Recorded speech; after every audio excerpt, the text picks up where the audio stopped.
Hey guys, and welcome back to the channel. We are in the absolutely enormous capital of the UK, London. London has tons of history, some of the most famous attractions in the world, and it brings nearly 19 million people here from international destinations every year, with nearly 10 million of those being purely holiday makers. Who can blame them? London is truly one of the most iconic cities in the world. We visited London recently, and we're in town for only 48 hours. Come along with us and see how much we can see in just 2 days in this beautiful city. Now, we do need to start with the first thing that surprised us about London. This was our first time here, and we didn't realize how enormous the city was. As we do with every trip, we put together our list of attractions we wanted to see, restaurants we wanted to eat at, and places we wanted to experience. We put those into Google Maps to check out our total walking time for the trip, which generally will help us determine how we should tackle our short time here, and if we should split up seeing any attractions into different days. However, we were flabbergasted when Google Maps told us our total walking time would be a whopping 5.5 hours, covering nearly 15 miles. This city is massive. We were a bit worried that we wouldn't be able to see everything we wanted in just 48 hours. During the duration of our trip, we stayed at the Westminster London, a curio collection by Hilton. This hotel was actually very nice and was located just a few blocks away from Westminster Abbey, so it was fairly central. So we had our list of things to see and we set out.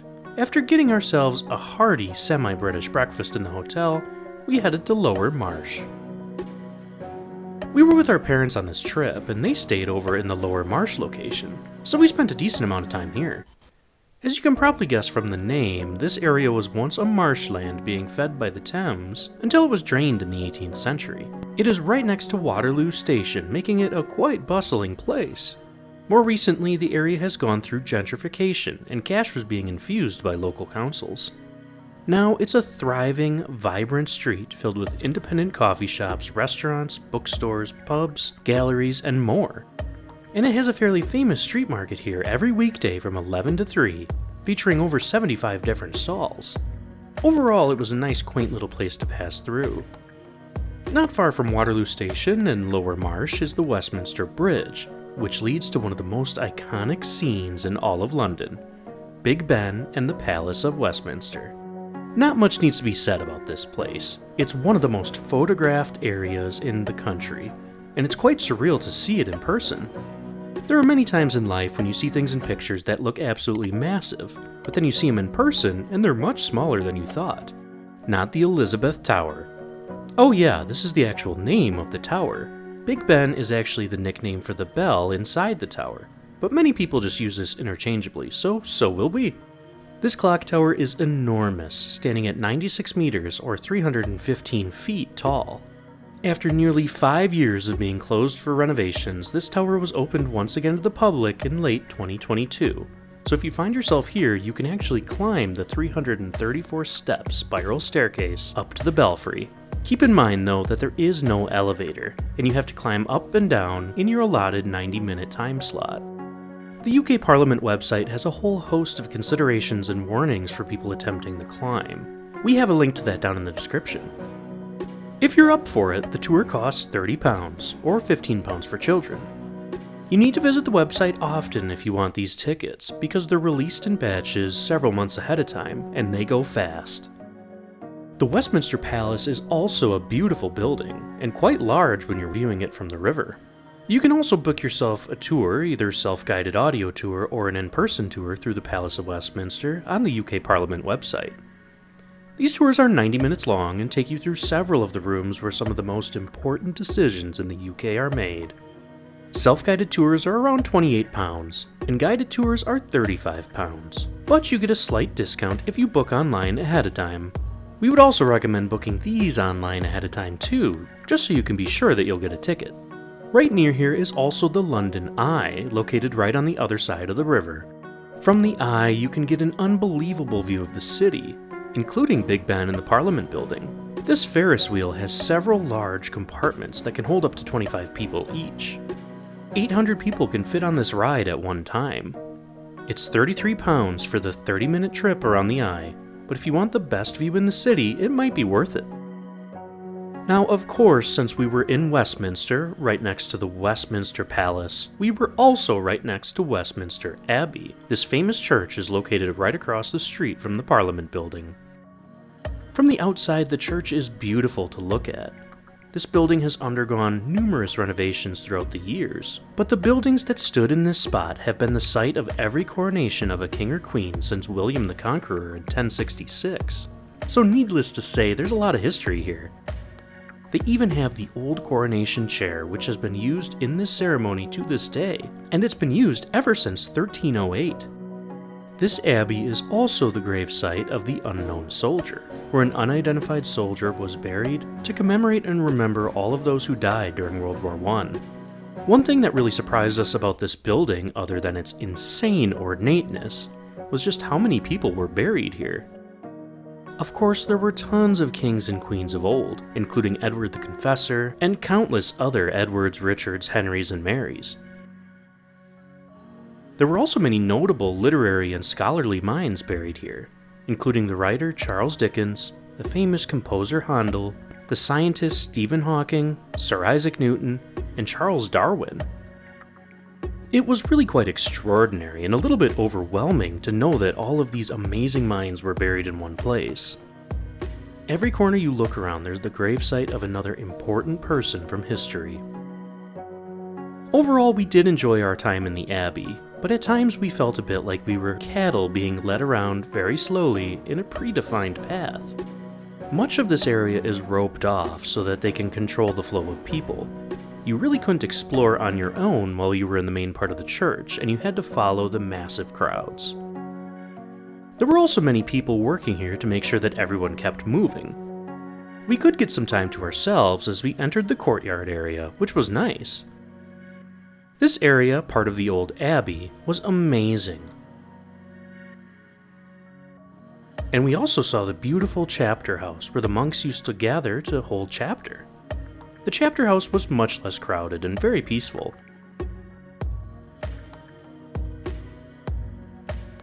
There are still some wall paintings here that date back to the 12th and 13th centuries, which is just astounding.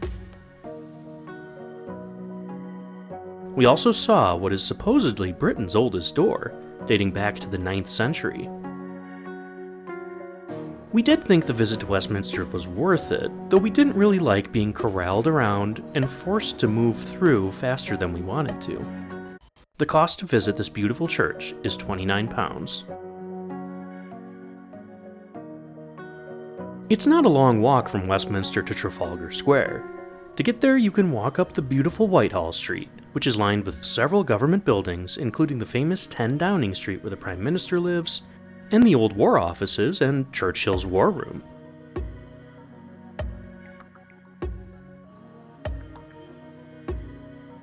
Trafalgar Square is, as you can guess, a large open square that's lined with shops, restaurants, and the National Gallery, which is actually a museum that's free to enter. But of course, the most prominent feature of this square is Nelson's Column, the 52-meter or 169-foot tall stone pillar commemorating the Royal Navy's defeat over the Spanish and French forces in the Battle of Trafalgar. On top of the pillar stands an 18-foot tall Admiral Nelson, who of course was leading the winning forces of the day. Right next to this square is a huge arch leading away from Nelson's Column called the Admiralty Arch. It's called an arch, but it's really just a big building with some small arches leading out to the mall. Now, if you've ever seen a parade of soldiers, masked bands, and royalty riding down the streets of London, chances are it was on this mall. The mall is a huge ceremonial street that leads from Trafalgar Square and the Admiralty Arch all the way down to Buckingham Palace. We made this roughly 1 kilometer walk, enjoying the beautiful trees and the red streets, which resemble something of a red carpet. Fun fact, the street is actually covered with iron oxide, which gives it this stately red appearance. While we were walking, something caught our eye. Near the mall is also the Horseguards Parade, a large dirt-covered area near St. James Park. This parade is used by soldiers practicing marching, as well as taking place in ceremonies, such as the Trooping of the Colour, which takes place annually, though it hasn't taken place in the last 2 years for obvious reasons. Today there was a practice march taking place. We watched here for a bit before making our way back towards Buckingham Palace. Of course, we had to rush to the palace to get to the changing of the guard.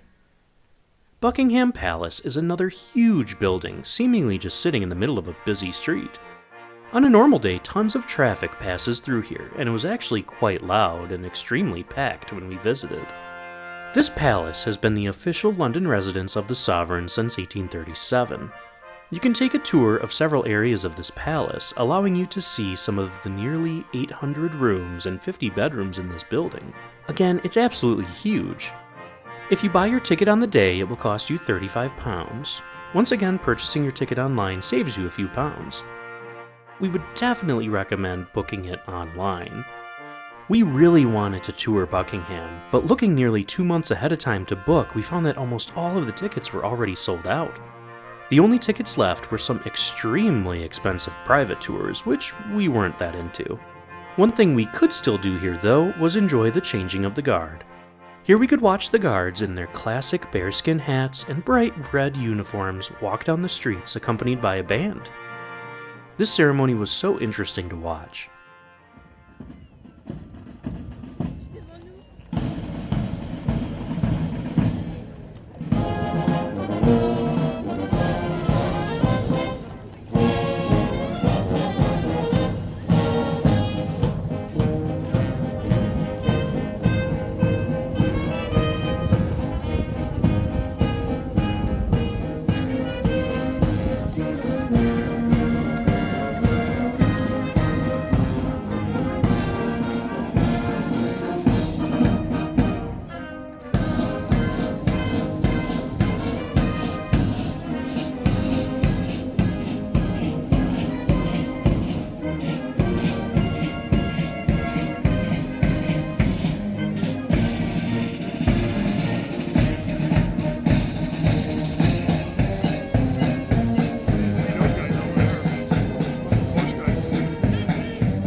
The changing of the guard takes place at 10:45 a.m., and it only happens every Monday, Wednesday, Friday, and Sunday at Buckingham Palace.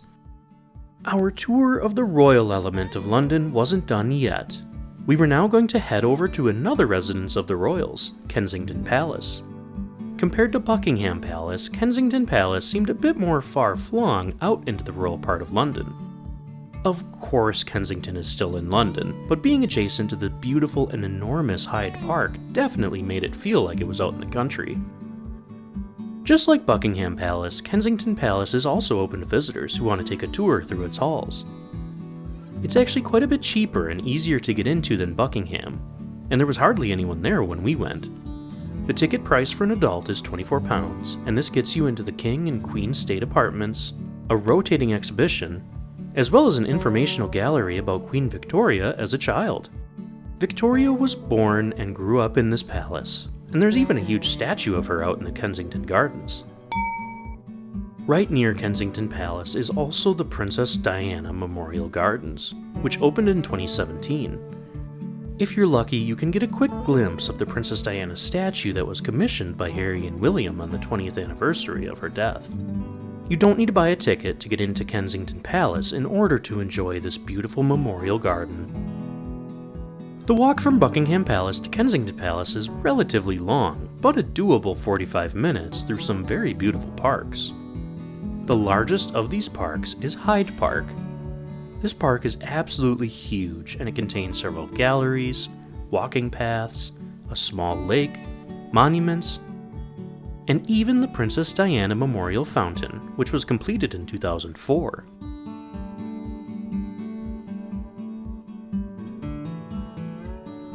If you want to get away from the hustle and bustle of London, this park is the place to do it. It really was beautiful. Overall, we were surprised at just how much green space there actually is in London. It felt like everywhere we went, we were walking through a park. From Hyde Park, we headed over to another green space, Regent's Park. This enormous space was once part of Henry VIII's northern hunting grounds, and it remained under royal ownership for years. It wasn't until the 19th century that it became a park, when the Prince Regent, who later became George IV, proposed making it a public area. Now this park covers 410 acres and contains part of the London Zoo, several playgrounds, an open-air theatre, a beautiful little canal, and Queen Mary's Gardens. We were walking through the south side of the park, so we enjoyed part of the canal and the open-air theatre. We also got to walk through Queen Mary's Gardens, which was meticulously manicured.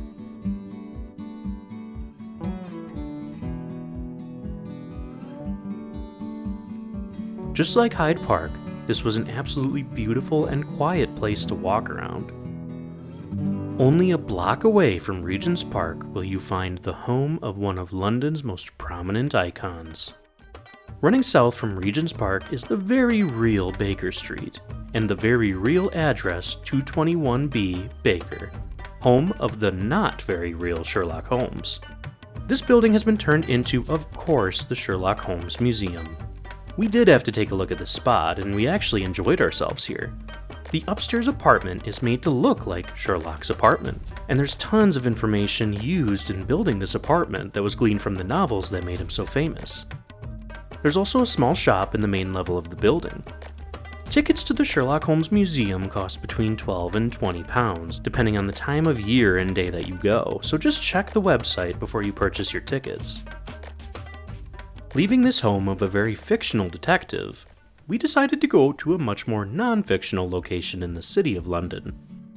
We were heading to one of the prominent features of the skyline in this part of town, St. Paul's Cathedral. This cathedral is one in a long line of cathedrals and churches occupying this spot all the way back to the year 604. The current cathedral was finished in 1710, and it was actually the tallest building in London until 1963. This building is absolutely beautiful, and you can tell from the interior why so many people decided to get married here, including Princess Diana. The inside of this church is amazing, and the dome is just absolutely enormous.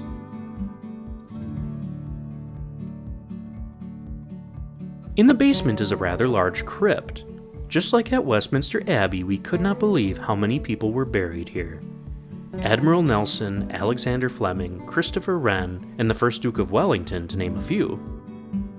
There's also a memorial plaque to Florence Nightingale here, although she declined to be buried at both St. Paul's Cathedral and Westminster Abbey.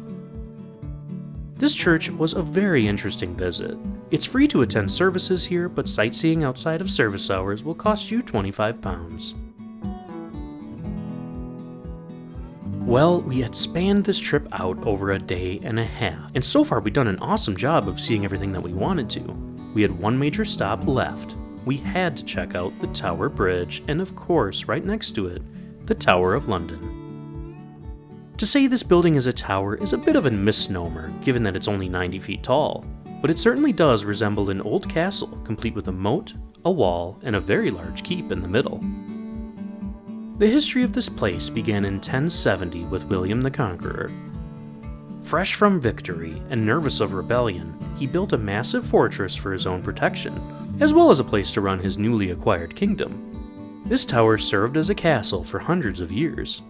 This tower has had a very storied history, ultimately spending its last 800 years or so as an actual prison. Many people were sent here not really knowing what would happen to them. Some had horrifying experiences, others were just not really allowed to leave and lived in relative luxury. The last person held and executed here was right after World War II, and since then the tower has mainly served as a visitor attraction, and of course it remains one of the most iconic spots in London. Now you can see several of the rooms, learn tons of information about the old castle and battle in the Middle Ages, walk around the keep, check out the crown jewels, and do so much more here. We spent about 2 hours in total at the Tower of London complex, but you could spend more time if you wanted to. We did enjoy seeing this amazing and sometimes brutal portion of history, and we were glad that we got our tickets ahead of time because the box office here was absolutely rammed. You can purchase a ticket to the Tower of London from the Historic Royal Palaces organization for a little less than £35. Now, when it comes to these attractions, the prices are a bit high, and you have to be prepared for that if you come to London. One thing that you can do to help reduce your cost of visiting many of the palaces is to become a member of the Historic Royal Palaces organization. These members get free access to the Tower of London, Kensington Palace, Hillsborough Castle, and the Hampton Court Palace. The cost of annual membership is £65. Now, we only went to Kensington and the Tower of London, which together cost £59, so it wasn't really worth it for us. However, if you do want to visit more than one of these locations, or if you want to have access to any location for more than one day, it might be worth it. London was an absolutely fantastic place to visit. We only had a limited amount of time here, and we tried to hit all of the top spots, but it's just so hard to do that in 2 days.